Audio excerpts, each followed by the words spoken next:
two serving on the January 6th committee. He announced on Friday that he would not run again next year. I cannot focus on both a re-election to Congress and a broader fight nationwide. I want to make it clear, this isn't the end of my political future, but the beginning. And Congressman Kinzinger joins us now. Thank you for joining us this morning, Congressman. What is that broader fight? How are you going to take it on? Yeah, look, the broader fight, you can in the House as hard as you can, fight to try to tell the truth. You can fight against the cancer in the Republican Party of lies, of conspiracy, of dishonesty.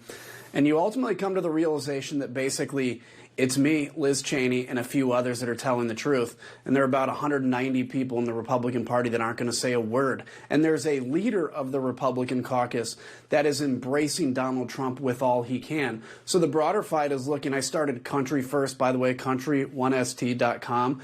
And the point is, there's a lot of people that feel politically homeless. There's a lot of people that feel like something has to change in our politics. And I think it's important to jump in with both feet and see where that goes. See if there's that market out there, because what's happening, we're failing the American people right now. The political system is failing, and the Republicans in particular. Just a month ago, you were confident you were going to run again. What changed? Was it the redistricting plan that was put forward by Democrats in Illinois that basically squeezed you out of your district? Yeah, it's a couple things. Look, it's sitting back and saying, okay, what happens if I win again? I go back. Republicans will probably be in the majority. I'm going to be fighting even harder some of these things. And it's been obvious over the last 10 months that I haven't seen any momentum in the party move away from lies and towards truth. And the other thing is, keep in mind, George, 10 years ago, the Democrats in Illinois came after me and drew me in with an incumbent Republican, and they did it again. I'm not complaining. It's redistricting. I get it. It's being done and abused everywhere.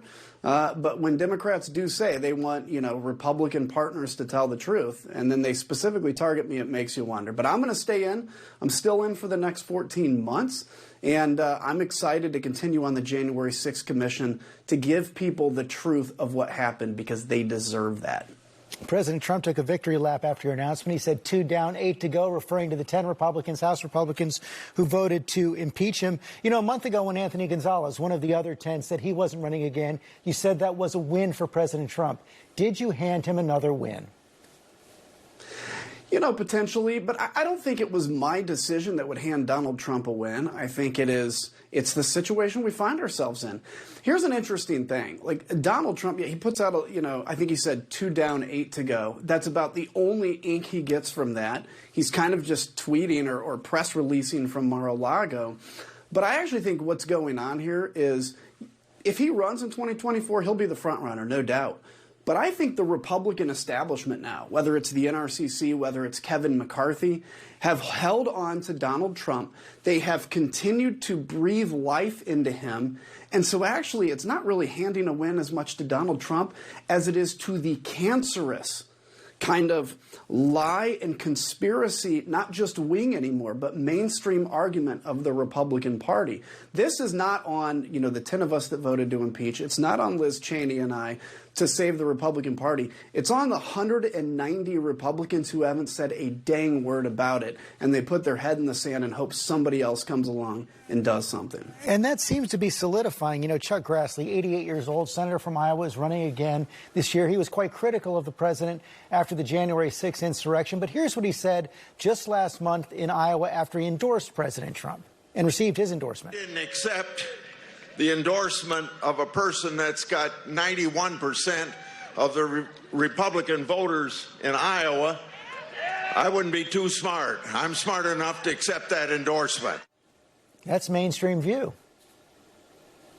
Oh, yeah. It's very telling. And if you're in politics, solely to be in politics and not to fight for something broader, it's a very logical position to take. Where I'm optimistic, I think we have to go through pretty low points in a country to really, in every time in history, to emerge in a better way.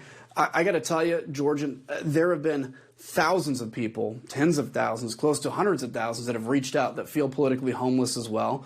And that's what Country First is about. It's not even about leaving the party. It's about saying, how do we do politics differently? Because this matrix of what we're convinced works, you have to be either this person. If you don't like Joe Biden, you have to be for Donald Trump. My goodness, there's a vast array of options out there. and whole new ideas and solutions that we haven't even thought of yet. I'm optimistic for the future, whether that means I'm in the House or something else or just fighting for this political cause.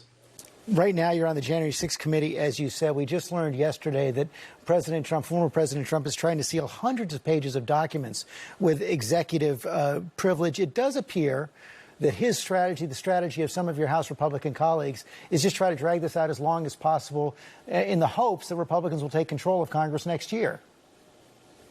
Oh, I 100% think that's what it is. Look, they know if they can drag this out, and if the Republicans take the majority, they will kill this committee. Look, they killed an independent commission. They've killed any attempt to get to the truth. We have sources beyond just those that are kind of making the news, the Steve Bannons, the archives. We have people coming in and talking to the committee every day. But I think if you look at that archive request and what the former president is trying to block, it is very telling when you look at things like call logs, et cetera. Take that for what it's worth, but we are going to fight as hard as we can to get that. And the president has no grounds to claim executive privilege as he is today. Based on what you've seen, do you think there are going to be grounds to prosecute President Trump for his role in the insurrection? You know what? I don't feel comfortable making that statement yet. I'll say this. We're getting a lot of information. We are continuing to learn things every day, some of which gets out to the press, some that doesn't.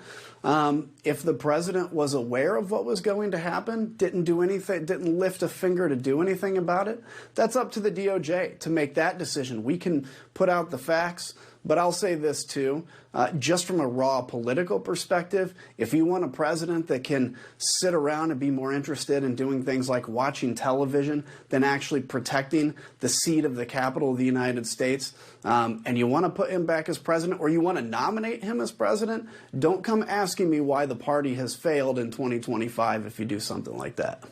Adam Kinzinger, thanks for your time this morning. Anytime.